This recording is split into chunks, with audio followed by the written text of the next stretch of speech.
கர்த்தருடைய நாமத்திற்கு மகிமை உண்டாதாக. தேவ வார்த்தைக்கு நேராக திருப்பிக் கொள்வோம். நம்ம ஒரு சில வாரங்களாக நம்ம தேவ ராஜ்யத்திற்கு அடுத்தவைகள், கிங்டம் பர்பஸ் அப்படின்னு சொல்லி தான் நம்ம பார்த்துட்ருக்குறோம்.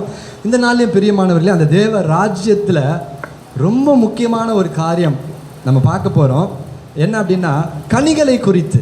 நம்ம கிறிஸ்தவ வாழ்க்கையில், ஆண்டவர் நம்முடைய வாழ்க்கையில் மிகவும் எதிர்பார்க்கிறதான ஒரு காரியம் அப்படின்னா கனிகள். ஹல்லேலூயா. அதை தான் இதனால் நம்ம பார்க்க போகிறோம். ஆனால் அதற்கு முன்பாக திருப்பிக்கொள்ளும். யோவான் எழுதின சுவிசேஷம் 15வது அதிகாரம் 11வது வசனத்தை வாசிங்க. யோவான் 15:11. என்னுடைய சந்தோஷம் உங்களில் நிலைத்திருக்கும் படிக்கும், உங்கள் சந்தோஷம் நிறைவாயிருக்கும் படிக்கும் இவைகளை உங்களுக்கு சொன்னேன். ஆமென். ஹல்லேலூயா. ஆண்டவராகிய இயேசு கிறிஸ்து நம்ம வாழ்க்கையில் எதிர்பார்க்கிற காரியங்களிலே மிக பிரதானமான ஒன்று என்ன தெரியுமா? அவருடைய ஜனங்க எப்பொழுதும் சந்தோஷமாக இருக்கணும்னு சொல்லிட்டு. ஹல்லேலூயா. அங்கே சொல்கிறாரு, என்னுடைய சந்தோஷம் உங்களில் நிலைத்திருக்கும் படிக்கும், உங்கள் சந்தோஷம் நிறைவாக இருக்கும்படிக்கும் இவைகளை உங்களுக்கு சொன்னேன். ஹல்லேலூயா. அப்போ இவைகளை அப்படின்னும் பொழுது நமக்கு ரொம்ப தெளிவாக தெரியுது, ஏதோ ஒரு நம்ம வாழ்க்கையில் சந்தோஷம் நமக்குள்ளே இருக்கணும் அப்படின்னா.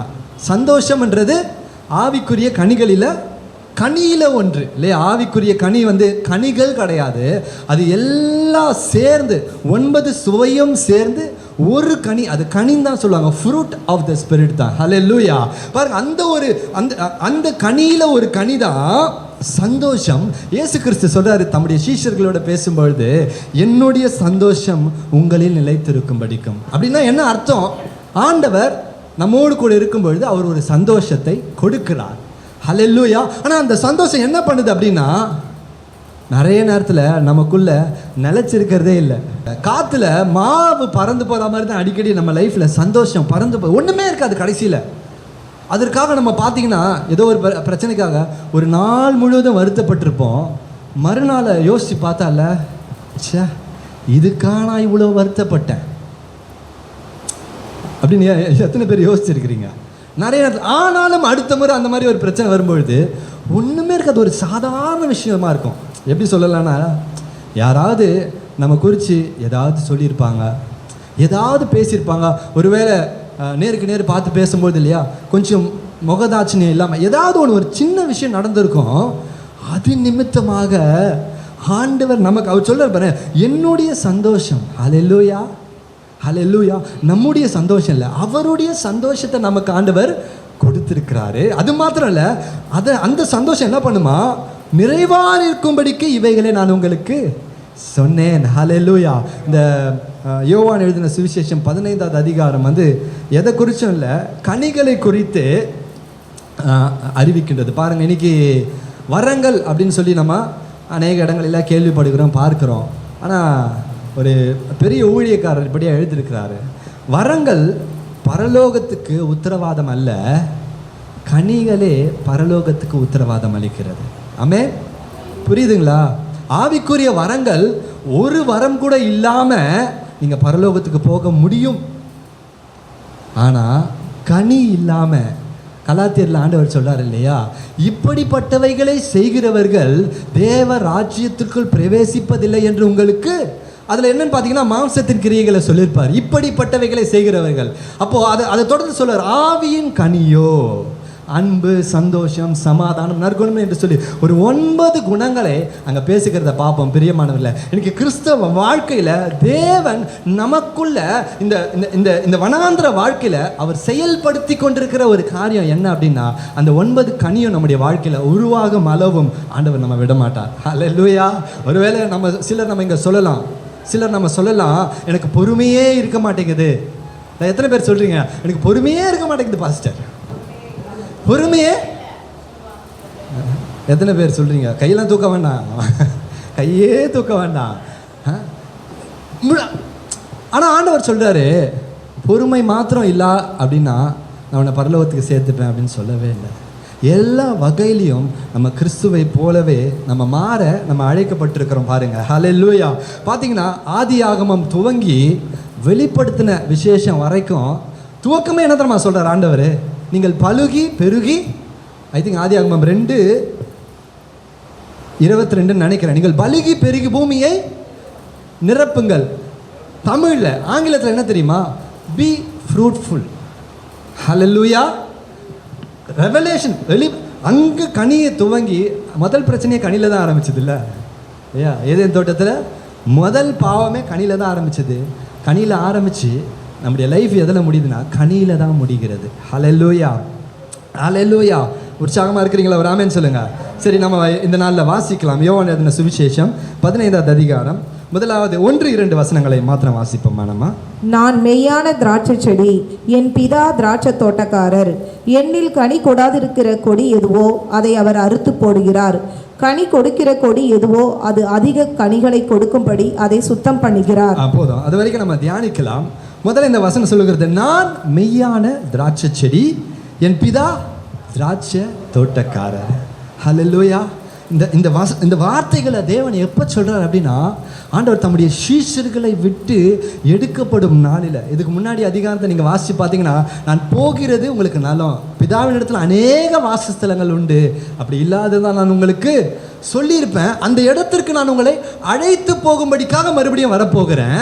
ஆனால் இந்த பூமியில் நீங்கள் வாழ்கிற நாட்களில் நான் இருந்தது போலவே உங்களோடு கூட இருக்கும்படியாக ஒருவரை அனுப்ப போகிறேன். அவருக்கு பேர் பரிசுத்த ஆவியாகிய வேறொரு தேற்றரவாளன். ஹல்லேலூயா. இப்போ ஆவியானவர் வரும்பொழுது நம்மளுடைய வாழ்க்கையில் என்னெல்லாம் வருதுன்னா, ஆறுதல் வருகிறது, பலன் வருகிறது, தேர்தல் வருகிறது. ஆனால் இது எல்லாவற்றுக்கும் மிக பிரதானமான நோக்கம் என்ன அப்படின்னா, நம்மை கிறிஸ்துவை போல மாற்றும்படிக்காக தான் ஆவியானவர் இருக்கிறார். ஹல்லேலூயா. யாராவது ஒருத்தர் சீக்கிரமாக எடுத்தவங்க 2 கொரிந்தியர் 3வது அதிகாரம் கடைசி வசனத்தை வாசிங்களேன். 2 கொரிந்தியர் 3 கடைசியும் அதுக்கு முன்னாடி வசனமா வாசிங்க. எடுத்தவங்க யாருனாலும் பரவாயில்ல. கர்த்தரே ஆவியானவர், கர்த்தரே ஆவியானவர், கர்த்தருடைய ஆவி எங்கேயோ அங்கே விடுதலையும் உண்டு. நாம் எல்லாரும் திறந்த முகமாய் கர்த்தருடைய மகிமையை கண்ணாடியிலே காண்கிறது போல கண்டு ஆவியாய் இருக்கிற கர்த்தரால் அந்த சாயலாக தானே மகிமையின் மேல் மகிமையடைந்து மறுரூபப்படுகிறோம். ஆமென். பக்கத்தில் பார்த்து சொல்லுங்க, நீங்கள் என்ன மாதிரி இருந்தாலும், பக்கத்தில் கையை பிடிச்சு, நீங்கள் எந்த மாதிரி இருந்தாலும் பிரியமானவர்களே, அந்த ஆவியினாலே நாம் மகிமையின் மேல் மகிமையடைந்து மறுரூபம் ஆகும். என்ன அழகா பவுல் வீட்டில் படித்து பாருங்க. பழைய பிரமாணத்தை குறித்தும் புதிய பிரமாணத்தை குறித்தும் பேசுவார். எழுத்து மோசேயின் நாட்களில் எழுத்து என்ன செஞ்சிச்சு அப்படின்னா, அது ஜனங்களை கொன்று போட்டது. ஆவி என்ன பண்ணுது அப்படின்னா, அது ஜனங்களுக்கு கிருபை அளிக்கிறது. அழிந்து போகிற மகிமையுடைய மோசேயினுடைய மகிமை அவ்வளோ பிரகாசமாக இருக்குன்னா, அப்போ யோசிச்சு பாருங்க, அழியாத மகிமையாகிய ஆவியானுடைய மகிமை நம்முடைய வாழ்க்கையில் எத்தனை பெரிய காரியங்களை செய்ய முடியும். ஹல்லேலூயா. கரங்களை தட்டி ஆண்டவருக்கு நன்றி செலுத்துவோமா? இந்த ஆவியானவருக்காக நம்மோடு கூட அவர் வைராக்கிய வாஞ்சை உள்ளவராய், யாக்கோபுல 4ல் வாசிக்கிறோம், அவர் வைராக்கிய வாஞ்சை உள்ளவராய் நமக்குள்ள இருக்கிறார். என்ன வைராக்கிய வாஞ்சை தெரியுமா? அது என்ன வைராக்கிய வாஞ்சை தெரியுமா? நமக்குள்ள கிறிஸ்து உருவாகும் அளவும், நமக்குள்ள கிறிஸ்துவின் கனிகள் உருவாகும் அளவும் ஆவியானவர். நாம ஒருவேளை நிறைய நேரத்தில் நம்ம ஹோப்பை விட்டுறோம். ஆண்டவரே, இந்த காரியத்தில் என்னால் ஜெயிக்க முடியல, ஆண்டவரே இந்த காரியத்தை என்னால் மேற்கொள்ள முடியல, இந்த பாவத்தை என்னால் மேற்கொள்ள முடியல, இந்த சூழ்நிலை என்னால் மேற்கொள்ள முடியல, நாம ஒருவேளை விட்டுடலாம். ஆனால் பிரியமானவர்களே, நம்மை அழைத்த தேவன் நமக்குள்ள அவர் பிரயாசப்பட்டு கொண்டிருக்கிறார். எடுத்தவங்க வாசிங்க, யாக்கோபு 4வது அதிகாரம் 4வது வசனமா 5வது வசனமா தெரியல, ஆவியானவர் வைராக்கிய வாஞ்சியா இருக்கிறார் என்று சொல்லப்படுகிற வசனம். சத்தமா வாசிங்க எடுத்தவங்க.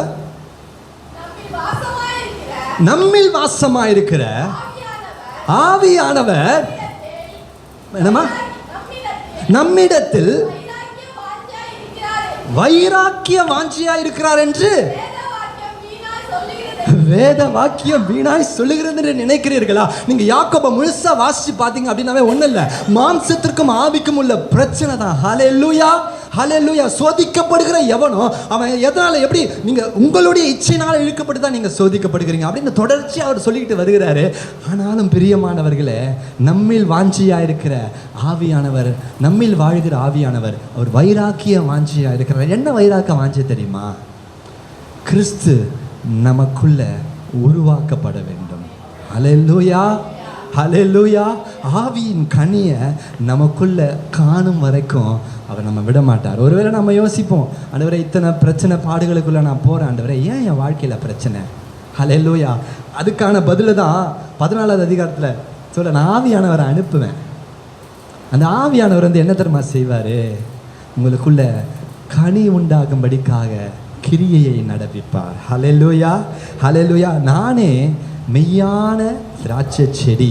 ஏன் இதை ஆண்டவர் ஸ்பெசிஃபை பண்ணி சொல்கிறாருல்ல. நீங்கள் ஏசாயா 5வது அதிகாரத்தில் வாசிச்சிங்கன்னா இஸ்ரவேல் ஜனங்களை குறித்து அவர்களை திராட்சை செடிக்கு ஒப்பிட்டு, அதாவது என் நேசருக்கு, அதை நீங்கள் நோட் பண்ணிக்கோங்க, ஏசாயா 5வது அதிகாரம், என் நேசருக்கு மகா வறட்சியான தேசத்தில் ஒரு தோட்டம் உண்டு. ரொம்ப அழகாக எழுதியிருப்பார். அதை ஆண்டவர் என்ன செய்வானா, அதை அங்கே இருக்கிற கற்களை பெருக்கி அந்த இடத்த சுத்தம் பண்ணி அதில் கோபுரத்தை கட்டி அதில் நற்குல திராட்சை செடிகளை, யார், யூதர்களை, இஸ்ரவேல் ஜனங்களை நான் நட்டு அவங்க கனி கொடுப்பாங்க என்று சொல்லி நான் எதிர்பார்த்து கொண்டிருந்தேன்.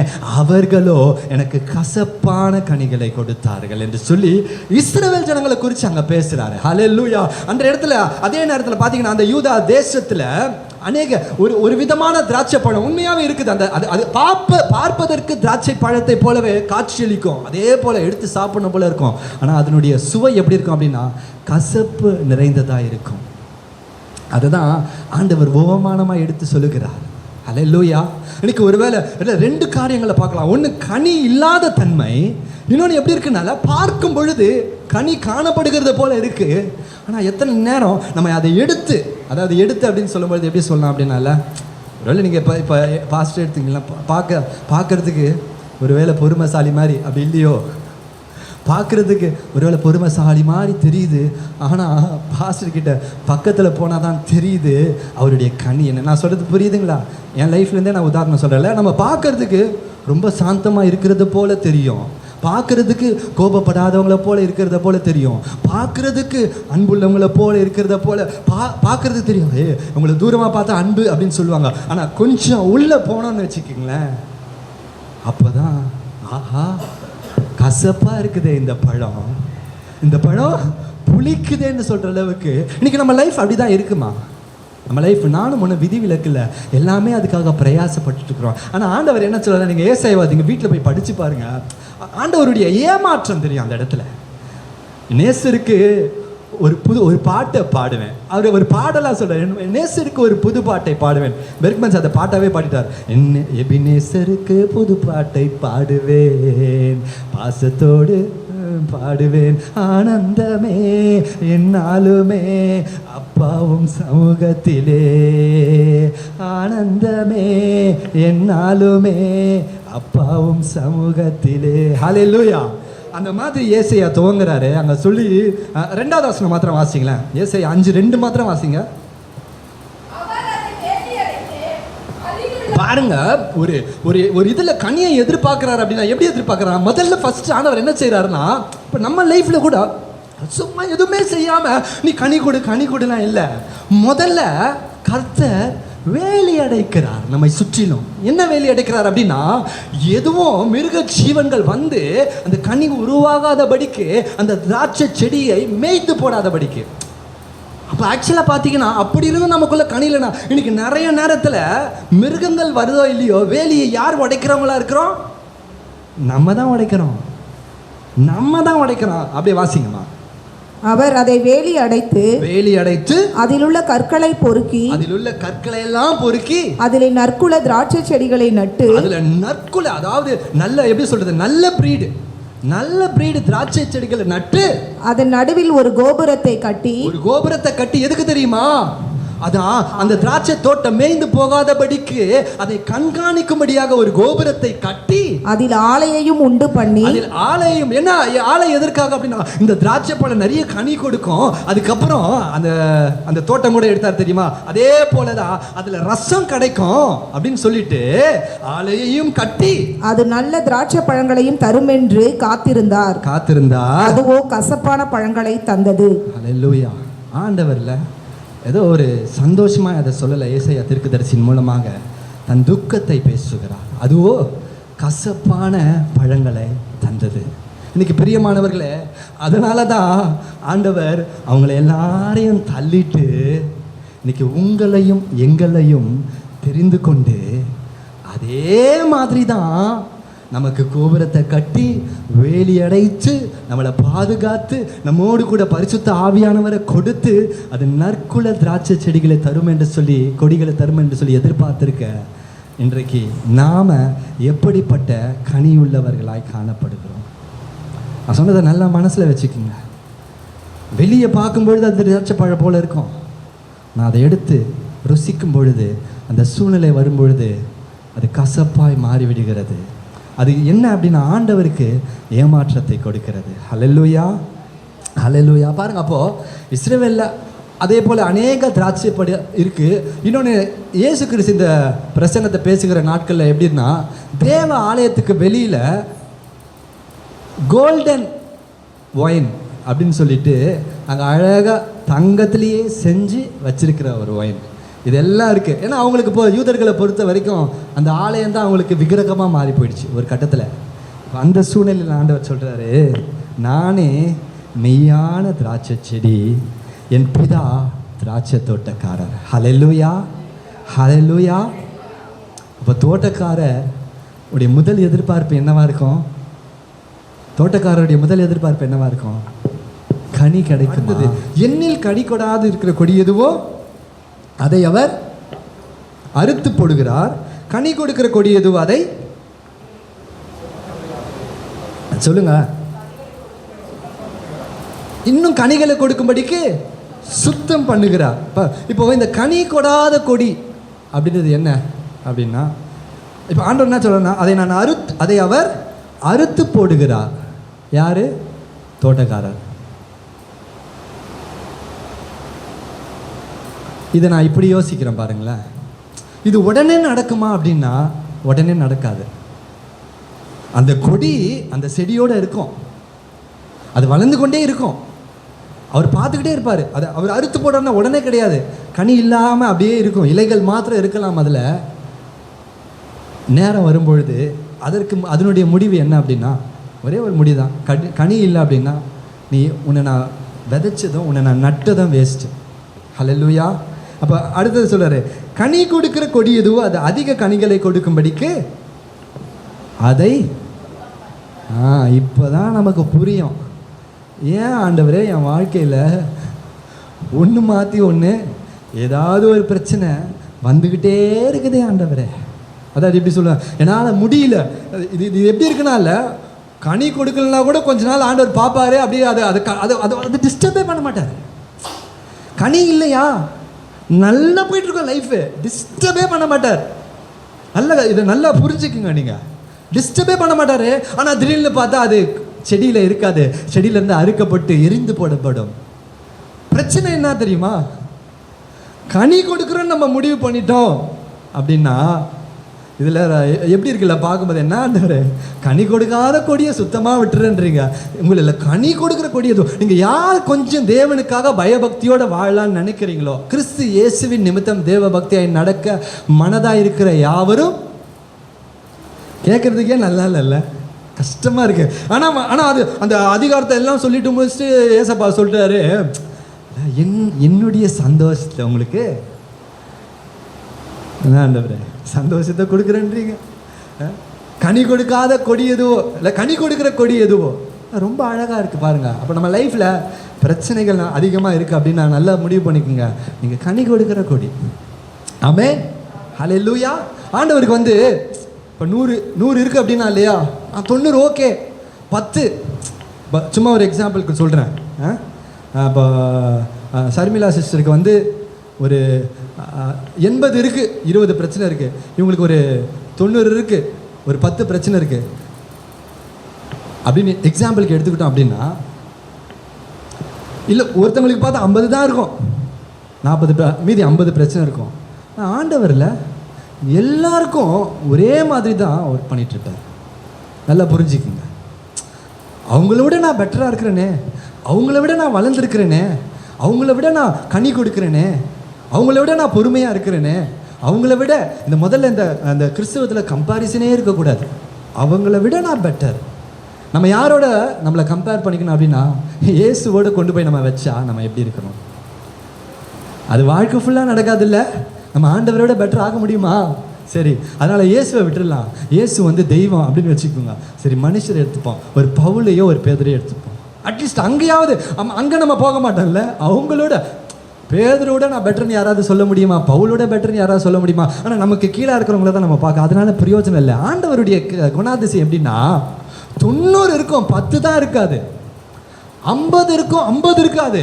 ஆனால் அவங்கிட்ட ஒர்க் பண்ணுறதை விட இந்த 10 90 வந்துட்டான் பார்த்தியா, அவங்கிட்ட ரொம்ப பிரயாசப்படுவார். அவனு இன்னும் வார்த்தையில் சொல்லலாம், அவனுக்கு நிறைய பிரச்சனை இருக்கும். ஏன் அப்படின்னா இந்த 10 பக்கத்தில் வந்துட்ட நீ 90 மார்க்குக்கு, இந்த 10 நாளை நீ இழக்கக்கூடாது. ஹல்லேலூயா, ஹல்லேலூயா. ஆண்டவரே, நித்திய ஜீவனை பெற்றுக்கொள்ள நான் எந்த நன்மையை செய்ய வேண்டும்? ரொம்ப அழகாக கேள்வி, ரொம்ப தெளிவாக தான் இருக்குல்ல. எல்லாத்தையும் சொல்லி முடிச்சுட்டு எந்த நன்மையை தானே செய்யணும்னு கேட்ட. ஒரே ஒரு நன்மையை நீ செய்யாமல் இருக்கிற. என்ன அப்படின்னா, உன்னிடத்தில் இருக்கிறத விற்று தரித்திற்கு கொடுத்துட்டு என்ன பின்பற்றி வருகிறது தான் அந்த நன்மை. ஹல்லேலூயா, ஹல்லேலூயா. இன்னைக்கு எல்லார் மேலேயும் அது விழுந்த கடமையாக இருக்குது. நீங்கள் ஒருவேளை விசுவாசியாக சபைக்குள்ளே வந்திருக்கலாம், ஆனால் ஆண்டவர் வைத்திருக்கிற பிரமாணம் என்ன தெரியுமா? Following Jesus. என்ன பின்பற்றி வாங்க. எப்படி வரணும்? அதுவும் தன்னைத்தானே வெறுத்து சொல்லு யுவராஜ், அந்த மூணா நாளா தன் சிலுவையை எடுத்துக்கொண்டு என்னை, ஹல்லேலூயா. முதல்ல தன்னைத்தானே வெறுக்கணும், அப்புறம் சுற்றி இருக்கிறவங்கள வெறுக்கணும், அப்புறம் உலகத்தை வெறுக்கணும், அப்புறம் ஜீவனையே வெறுக்கணும். அதாவது வெறுக்கிறது அப்படின்றது இல்லை மூஞ்சி காமிக்கிறது இல்லை. அதை அந்த தமிழில் அந்த வார்த்தை தவறாக போயிடுச்சு. ஹல்லேலூயா. டினை யோர்செல்ஃப். டினை அப்படின்னா தேவன் வரும்பொழுது அவங்கள பெருசாக நினைக்கக்கூடாது. முதல் இடம் கர்த்தருக்கு கொடுக்கணும். அது தமிழில் வேறு எப்படியாவது நல்லா டிரான்ஸ்லேட் பண்ணிக்கலாம்னு நினைக்கிறேன். வெறுக்கிறது அப்படி இல்லை. யோசிச்சு பாருங்கள், தனித்தானே வெறுத்து நீங்கள் போய் கண்ணாடியில் பார்த்து உங்களை நீங்களே அப்படி சொன்னால் கூட சொல்கிறீங்களா? பிடிக்கவே இல்லை, உன்னை பார்த்தாவே எனக்கு பிடிக்கவே இல்லை அப்படின்னு மூஞ்சில் ரத்தம் வரா மாதிரி குத்திப்பீங்களா? அடிச்சுப்பீங்களா? ஆனால் ஒய்ஃபை மாத்திரம் அடிச்சிடுவான். விசுவாசிக்கிறேன், யாரும் ஹஸ்பண்ட் அடிக்கிறது இல்லை இங்கே அப்படின்னு. அப்படி யாரும் இல்லை. நம்ம சரீரம் நம்மளை நாமளே அடிச்சுக்கிற மாதிரி தான் அது கணக்கு. எத்தனை பேர் நம்மளை நாமளே அடிச்சுக்கிறோம்? தன்னைத்தானே வெறுத்து அப்படின்னா வேறு ஒன்றும் கிடையாது. நம்மளை இந்த உலகத்துக்கு மறிக்க விடுவது. ஹல்லேலூயா. இந்த உலக ஆசைகளுக்கு. ஆமென். ஒருவேளை இப்படி சொன்னால் புரியும். ஞாயிற்றுக்கிழமை காலையில் 8:30 மணிக்கு சபைக்கு போனோம். அதே ஞாயிற்றுக்கிழமை காலையில் 8 மணிக்கு ஒரு முக்கியமான திருமணம் இருக்குது. இவ்வளோ தான், வேறு ஒன்றும் ஆண்டவர் பெருசாலாம் எதிர்பார்க்கல. ஒரு முக்கியமான திருமணம் இருக்குது. ஆண்டவர் இந்த இடத்துல பார்ப்பாரு, எதற்கு நீங்கள் முதலிட வேறு தன்னைத்தானே வெறுத்து அப்படின்னு. எனக்கு ஆண்டவர் முக்கியம், எனக்கு அவர் தான் முதல்ல. 11 மணிக்கு மேலே கூட நான் வரேன். முன்ன ஞாயிற்றுக்கிழமை அந்த நாளில் திருமணம் வச்சா அதுக்கு நான் பொறுப்பாளி அல்ல. ஞாயிற்றுக்கிழமை திருமணம் காலையில் மேக்ஸிமம் யார் வைப்பான்னு நினைக்கிறீங்க? யார் வைப்பா? ஆண்டவர் அறியாதவங்க தான் வைப்பாங்க. ஆண்டவர் அறிஞ்ச பிள்ளைங்க எங்கே போய் உட்கார்றது? அந்த நேரம் அங்கே உட்கார்றதா? வேற ஒன்றும் இல்லை, அவ்வளோதான். இது செய்ய முடியாதா? சிலுவையை தூக்கிட்டு வர்றதுனா என்ன தெரியுமா? ரொம்ப எளிமையான காரியம். நம்ம ஆசைப்படுவோம் ஒரு காரியம், அது ஆண்டவர் தருவாரன்னா தருவார். ஆனால் சில நேரங்களில் அவர் அந்த ஆசைக்கு முன்னாடி நிற்பார். சரி ஆண்டவரே, உங்கள் விருப்பத்தின்படியே நான் ஒப்பு கொடுக்குறேன். ஹல்லேலூயா. சாமுவேலை அன்னாள் ரொம்ப விருப்பப்பட்டு ஆசைப்பட்டு பெற்றுக்கொண்டா. ஒரே ஒரு நிபந்தனை தான், அவனை எனக்காக நீ ஒப்பு கொடுத்துருவியா? இப்போ அன்னாள் சாமுவேலை கர்த்தருக்காக ஒப்பு கொடுத்ததுனால சாமுவேலுடைய வாழ்க்கை மேன்மையா இருந்ததா? புரியுதில்ல? அதாவது இது நான் லிட்ரலாக இன்னைக்கு அப்படி சபைகள் இல்லை, அப்படி ஒப்பு கொடுக்குற காரியங்கள் என்னனால இல்லை. ஆனால் தேவ சமூகத்தில் நம்ம ஒப்பு கொடுக்கும் பொழுது அந்த பிள்ளைகள், நம்ம பிள்ளைகளுடைய வாழ்க்கை மேன்மையாக இருக்குமே தவிர அது ஒரு நாளும் குறைஞ்சு போகாது. ஹல்லேலூயா, ஹல்லேலூயா. அப்போ அந்த ஒப்பு கொடுக்குறதுன்னா அது ரொம்ப எளிது கிடையாது. அண்ணா கொஞ்சம் யோசிச்சு பாருங்களேன். அத்தனை வருஷம் கழிச்சு ஒரு பிள்ளை பிறந்திருக்கும் அப்படின்னா அது பால் மறந்த உடனே கொண்டு போய் விட்டுற உடனே மனசில் சில வலிகள் இருக்கும். ஆபிரகாம இஸ்மவேலை துரத்தி விடும்படி சொன்ன பொழுது ஆபிரகாமுக்கு மனசுல வலியே கிடையாதா? ஹல்லேலூயா. அதுதாங்க சிலுவையை எடுத்துக்கொண்டு நடக்கிறது. ஆபிரகாமுக்கு ஒரு விருப்பம் உண்டு. என்னன்னா, ஆபிரகாம் தான் ஜெபித்து கேட்கிறான், ஆண்டவரே இஸ்மவேல் உமக்கு முன்பாக. ஈசாக்கா பத்தி சொல்றாரு, பெரிய சந்ததியை குறித்து பேசுறாரு. அதை ஒரு மண்டியில ஏறல. ஏன்னா ஒரு மனுஷன் மாம்சத்தோட பழகிட்டோன்னு வச்சுக்கோங்களேன், ரொம்ப கஷ்டம். அந்த சூழ்நிலை சொல்ற, இஸ்மவேலை நீ அனுப்பிவிடு அப்படின்னு சொல்லிட்டு அவனுக்கு இஸ்மவேல் மேலே டிசைர் இருந்துச்சு, ஆசை இருந்தது, அன்பு இருந்தது. ஆனாலும் தேவனுக்காக அந்த அன்பை அவன் காம்ப்ரமைஸ் பண்ணிக்கிட்டு அனுப்பி விட்டான். ஹல்லேலூயா. இஸ்மவேலையும் ஆண்டவர் பெரிய ஜாதியாய் மாற்றினான். ஹல்லேலூயா. பாருங்க, அதுதான் நம்மளை வெறுக்கிறது. அப்போ ஆண்டவர் என்ன செய்யறாருன்னா, அந்த கனி கொடு இருக்கிற கொடியை தான் ஆண்டவர் இன்னும் சுத்தம் பண்ணுறார். அந்த ப்ரூனிங்கிறது இல்லையா, நான் முடிஞ்ச அந்த வீடியோலாம் காமிக்கிறேன். எப்படி அந்த ப்ரூனிங்கில் என்னென்னலாம் யூஸ் பண்ணுவாங்க தெரியுமா? மெயினாக கத்திரிக்கோல் வைப்பாங்க. நம்முடைய லைஃப்பில் தேவையில்லாத காரியத்தை எடுக்கணும் அப்படின்னா ஆமென், கத்திரிக்கோல் வச்சு தான் ஆகணும். ஹல்லேலூயா, ஹல்லேலூயா. நம்மளே அதை வந்து எப்படி சொல்கிறதுன்னா, நம்ம இப்போ ஒரு உதாரணத்துக்கு எடுத்துகிட்டோன்னு வச்சுக்கோங்களேன். இப்போ வயசானவங்களுக்கு வந்துல கொஞ்சம் அப்படியே கொஞ்சம் வெள்ளை முடியெலாம் வரும். சிலர் என்ன பண்ணுவாங்க அப்படின்னா, அதை அழகாக சிசர்ஸ் எடுத்து கரெக்டாக கட் பண்ணிக்குவாங்க. சிலர் அதை ரிமூவ் பண்ணிவிடுவாங்க. சிலர் டை அடிச்சுப்பாங்க. ஏதோ ஒன்று பண்ணுவாங்கன்னு வச்சுக்கிங்களேன், அதை ரிமூவ் பண்ணும். அது நம்மளே செஞ்சுக்கிறது ஒரு உதாரணத்துக்காக சொல்கிறேன். எவ்வளோ எளிது. அதை இன்னொருத்தர் செய்யும்போது அது எப்படி இருக்குன்னு யோசிச்சு பாருங்கள். இப்போ நிறைய இந்த ஹாஸ்பிட்டலுக்கு போயிட்டு வந்த பிறகு தான் அம்மா கூட அந்த ஒரு டேப் ஒட்டியிருக்காங்க தெரியுமா? நீங்கள் எவ்வளோ பொறுமையை வேணால் நீங்கள் இன்னொருத்தருக்கு அதை பிச்சு பாருங்களேன். கத்துவாங்க பயங்கரமாக வலிக்கிற மாதிரி. ஆனால் அவங்களே பிச்சு எடுத்தாங்கன்னா அம்மா அவங்களே பிச்சுக்கிட்டாங்க. அப்படியே வலி இருந்தால் கூட அவங்களே செஞ்சுக்கும் பொழுது அந்த வலியை அவங்களால தாங்க முடியும். இன்னொருத்தர் செய்யும்போது கஷ்டமாக இருக்கும். ஹல்லேலூயா. இப்போ நம்ம லைஃப்பில் கூட நம்ம உட்காந்து ஆண்டவருடைய சமூகத்தில் ஆராய்ந்து பார்க்கணும், என்னெல்லாம் என் லைஃப்பில் பிரச்சனை இருக்குது. ஆமென். அது எல்லாத்தையும் நம்ம ரிமூவ் பண்ணணும். ஹல்லேலூயா. வாசிக்கலாம். 4வது வசனம் வாசிங்கம்மா. அடுத்தது 3 வாசிச்சிடுங்களா? 3 4 சேர்த்து வாசிக்கலாம். நான் உங்களுக்கு சொன்ன உபதேசத்தினாலே நீங்கள் இப்பொழுதே சுத்தமாய் இருக்கிறீர்கள். என்னில் நிலைத்திருங்கள், நானும் உங்களில் நிலைத்திருப்பேன்.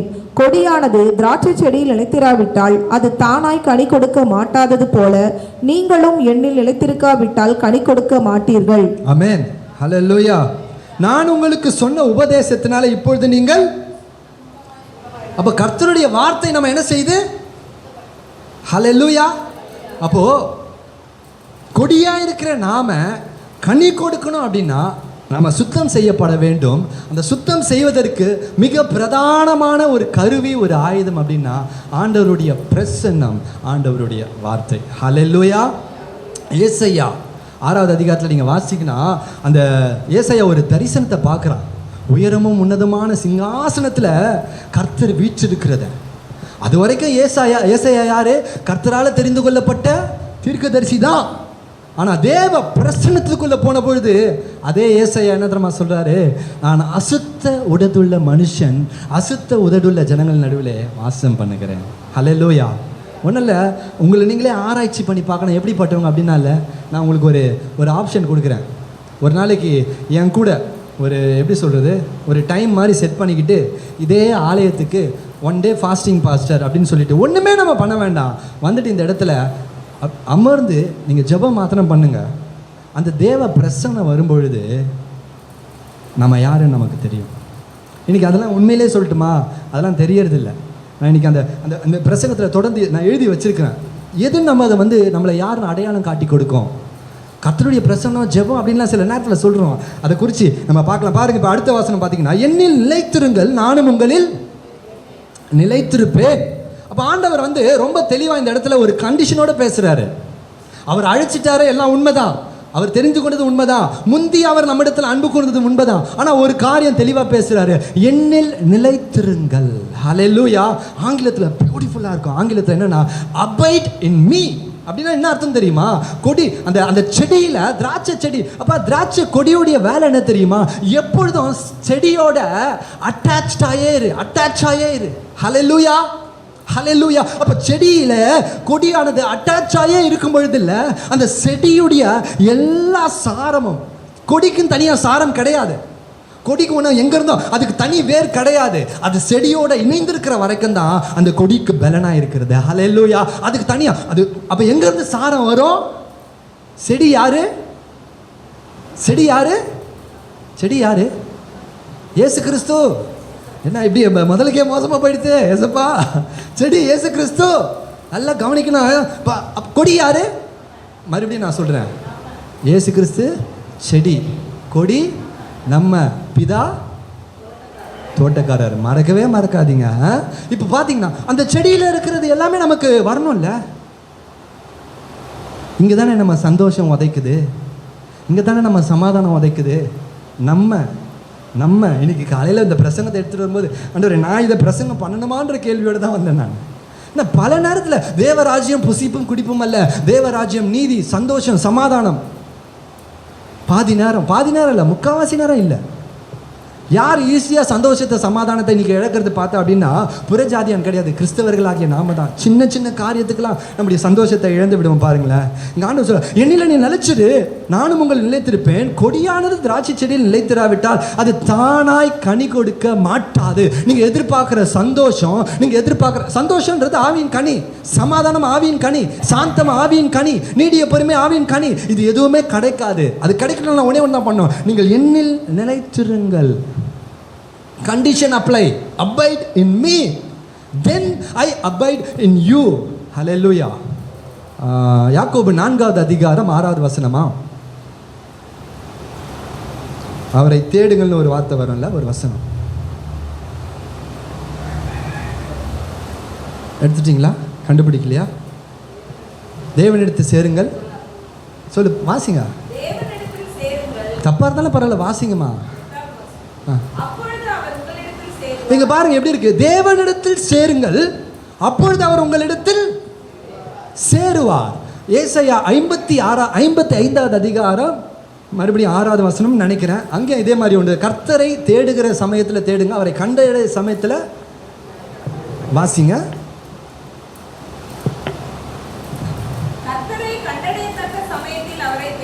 தேடுங்கள், அவர் சமீபமாக இருக்கையில் அவரை நோக்கி கூப்பிடுங்கள். ஹல்லேலூயா, ஹல்லேலூயா. அப்போ ஆண்டவர் சொல்றாரு, இதை தான் சொல்றாரு, நீங்க என்னில நிலைத்திருங்க, நீங்க என்னை தேடி வாங்க. இன்னைக்கு பிரியமானவர்களே, ஆண்டவரை தேடுகிறதான ஒரு காரியம் நமக்கு இருக்கா? இந்த அபைடுன்னு யோசிச்சாவே இல்லை, ரொம்ப ஆச்சரியமா இருக்கும். ஒன்ஸ் நம்ம ஆண்டவரோட அபைட் ஆயிட்டோன்னு வச்சுக்கேன். ஸோ இது எப்படி கிடைக்கும்? அவரோட எப்படி நம்ம நிலைச்சிருக்க முடியும்?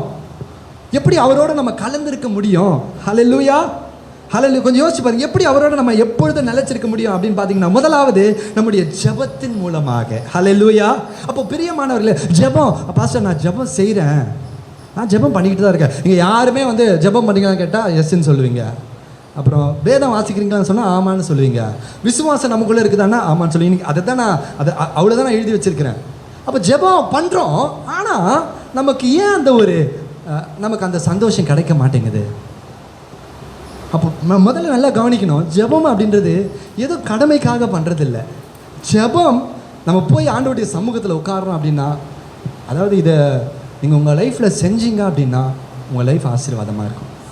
வேறு இதை நீங்கள் அப்ளை பண்ணிங்கன்னா, ஜெபத்துக்கு போகிறீங்க அப்படின்னா இதை நீங்கள் அப்ளை பண்ணிங்கன்னா என்னென்னா, இப்போ எப்படி ஆயிடுச்சு அப்படின்னால, காலையில் நம்ம எழுந்துப்போம், சில நேரத்தில் வேலைக்கு போகிறவங்களே 5 மணிக்கு எழுந்துப்பீங்க.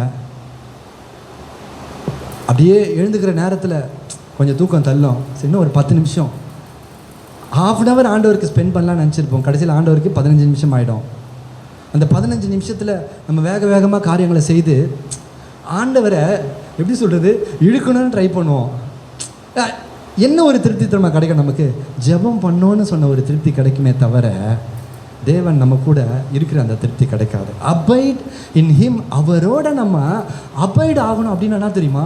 நீங்கள் ஜெபம் பண்ணும் பொழுது ஆமாம் என் கூட ஒருத்தர் இருக்கிறாரு, ஹல்லேலூயா, என் பக்கத்தில் அவர் நின்று எனக்கு இன்றைக்கி நான் பிரசங்கம் பண்ணும்போது எனக்கு பாயிண்ட் எல்லாம் எடுத்து கொடுக்குறாரு, எனக்கு அவர் உதவி செய்கிறாரு. அந்த நான் போகும்போது நான் இப்படி நடந்தால் அவர் என் கூட வராரு, நான் அப்படி போனேன் என் கூட வராரு. நிஜமாலுமே நான் இமேஜின் பண்ணுறேன் தெரியுமா? எனக்கு அவ்வளோ சில நேரத்தில் கர்த்தருடைய வார்த்தை கொடுக்கும்பொழுது இல்லையா, அந்த அவர் நம்மளை பண்ணுற மாதிரி இருக்கும் தெரியுமா சில நேரத்தில். ஹல்லேலூயா.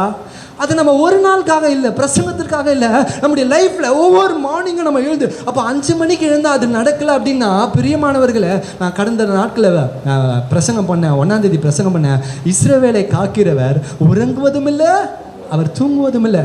அப்போ அதை நான் ஒரு உதாரணமாக சொன்னேன். எங்கள் அம்மா ஹாஸ்பிட்டலில் இருந்தப்போ நான் கண்ணை விழித்து அவங்கள பார்த்துக்கலான்னு எவ்வளவோ முயற்சி பண்ணேன். ஆனாலும் ஒரு 3/4 மணி நேரம் கண்ணை அசந்துட்டேன். நம்ம பிள்ளைகளாக இருக்கட்டுமே, சிக்கா இருக்கிறாங்கன்னா நம்ம முயற்சி பண்ணுவோம், ஆனால் கொஞ்சமாவது கண்ணை அசருவோம். ஆனால் வேதம் சொல்லுகிறது, நம்முடைய தேவன் இஸ்ரவேலை காக்கிறவர், நம்மை காக்கிறவர், அவர் கண்ணை அசர மாட்டார். ஹல்லேலூயா. நீங்கள் அப்படியே போயிட்டே இருக்கிறீங்க, டக்குன்னு ஒரு கால் தடுக்குது அப்படின்னா கூட அவர் கண் அசைறது இல்லை. உங்கள் கண்ணு பார்க்கலையே தவிர நம்முடைய கால் சறுக்கையில் அவருடைய கிருபை தாங்கிட்டுனா, கிருபை எப்படி தாங்குது? ஹல்லேலூயா. அங்கே ஒரு கரம் வந்து நம்மளை பிடிக்குது. அவர் நம்மை உறங்காமலும் தூங்காமலும் நம்மளை காத்து நடத்துகிறாரு. ஆனால் அதை தான் ஒரு கேள்வி கேட்டேன், நம்மள எத்தனை பேர் அவர் உறங்காமலும் தூங்காமலும் இருக்குது நம்மளை பார்க்குறாரு, ஆனால் அந்த தேவனுக்காக 1 மணி நேரம் எத்தனை பேர் நம்முடைய தூக்கத்தை விட்டு கொடுப்போம்? அதிகாலை நேரத்தில் ஒருவேளை 5 மணிக்கு எழுந்து என்னால் முடிக்க முடியல அப்படின்னா 4:30 மணிக்கு எழுந்து, ஆண்டவரே இப்படியே சொல்லல, ஆண்டவரே I want to abide in you Lord.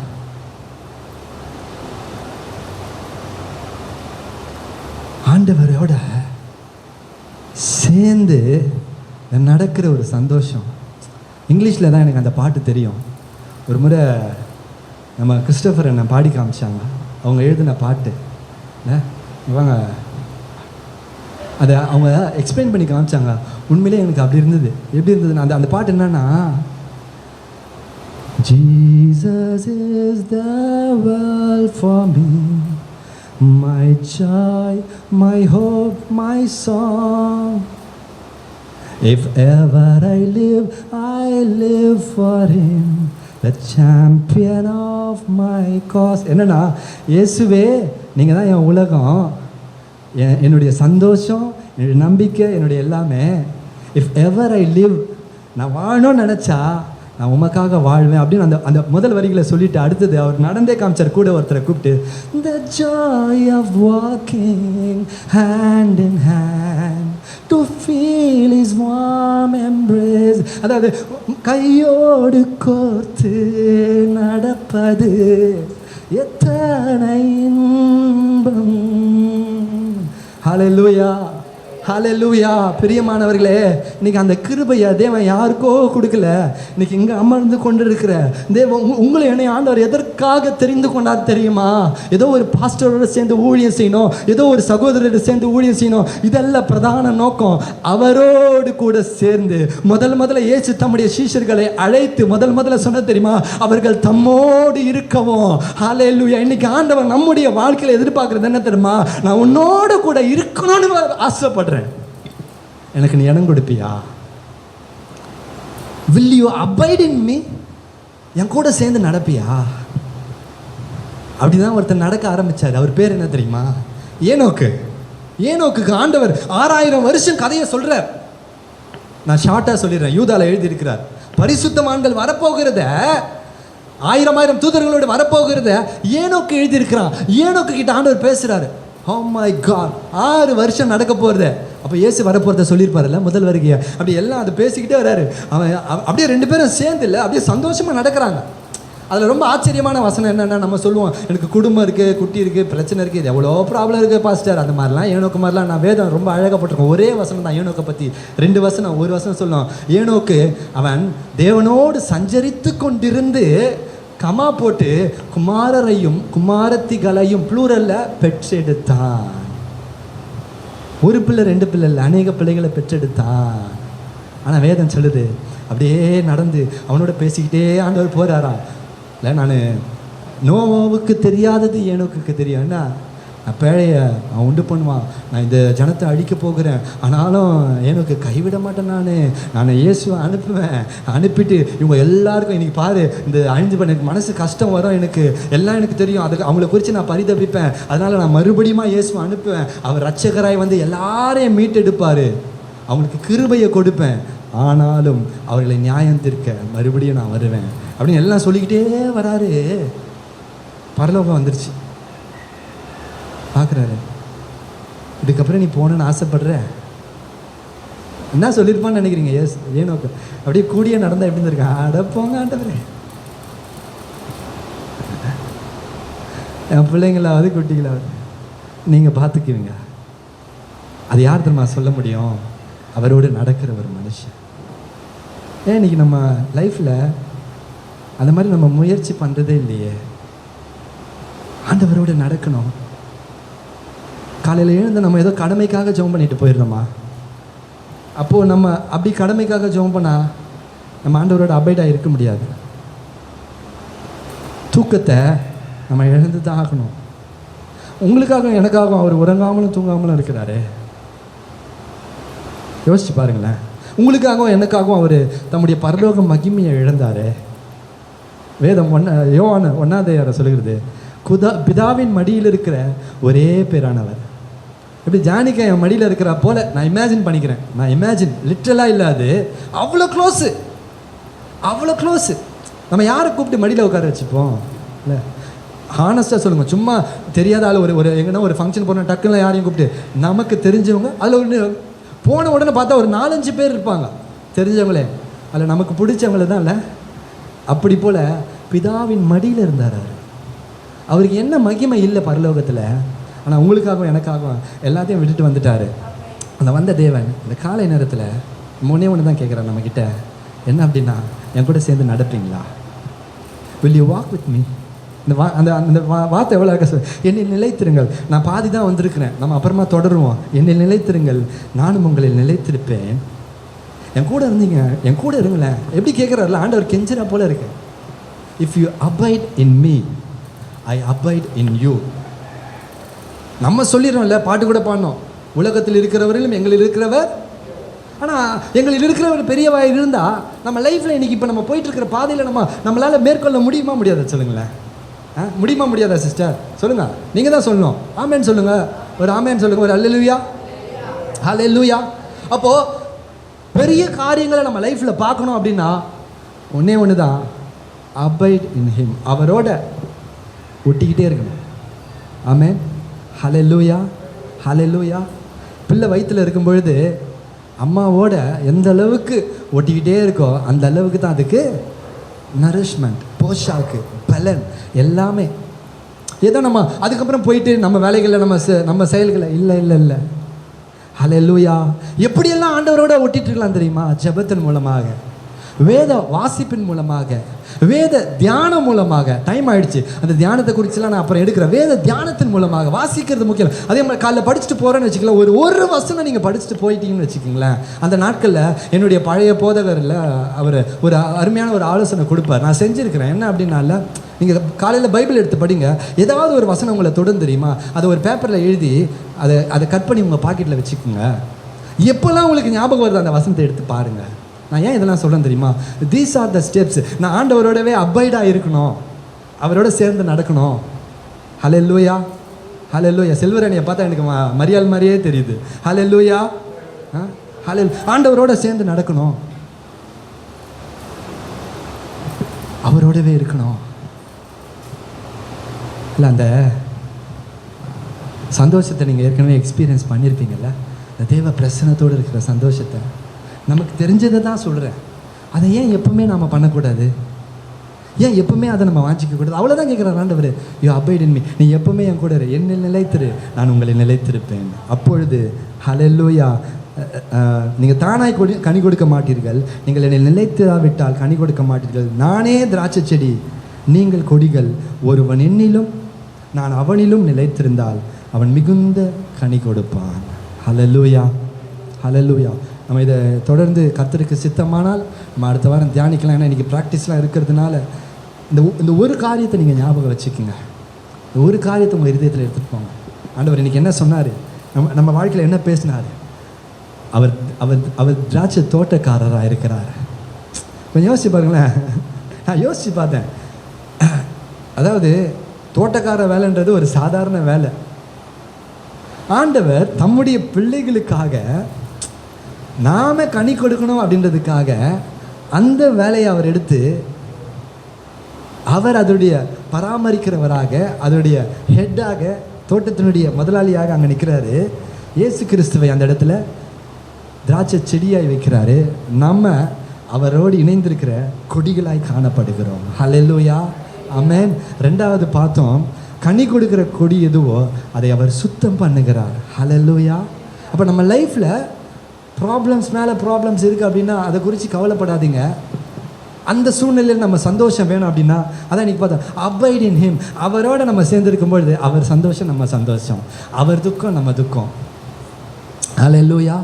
எசேக்கியேல் எல்லாம் குறித்து வாசிங்க அப்படின்னா அவருடைய துக்கம் இவங்களுடைய துக்கமாய் மாறுகிறது. ஏன் அப்படின்னா அவரோட சேர்ந்து நடக்கிறாங்க. அவர் அழுதா இவங்க அழுகுறாங்க, அவர் சிரிச்சா இவங்க சிரிக்கிறாங்க. ஹல்லேலூயா. இப்படி ஒரு அனுபவம் இருக்கா கிறிஸ்தவத்தில்? இப்படி ஒரு அனுபவம் இருக்கா? இந்த அனுபவம் யாரெல்லாம் வாஞ்சிக்கிறீங்களோ அது யாருனாலும் சரி, ஒரு சின்ன பிள்ளையாக இருக்கிற ஒரு ஜானிக்கா முதற்கொண்டு எனக்கு இப்படி ஒரு அனுபவம் வேணும், ஆண்டவரை நான் சேர்ந்து நடக்கணும் அப்படின்னா அது நடக்கும். ஹல்லேலூயா. ஒரே ஒரு காஷனை மாத்திரம் நான் சொல்லி முடிக்கிறேன். இப்போ நம்ம லைஃப்பில் நிறைய நேரத்தில் பாவம் செய்கிறோம் தெரியுமா? அப்போ நான் அதை யோசிச்சு பார்த்தேன். நான் கொடியோடு நான் சேர்ந்துருக்கிறேன், செடியோடு நான் சேர்ந்துருக்கிறேன்.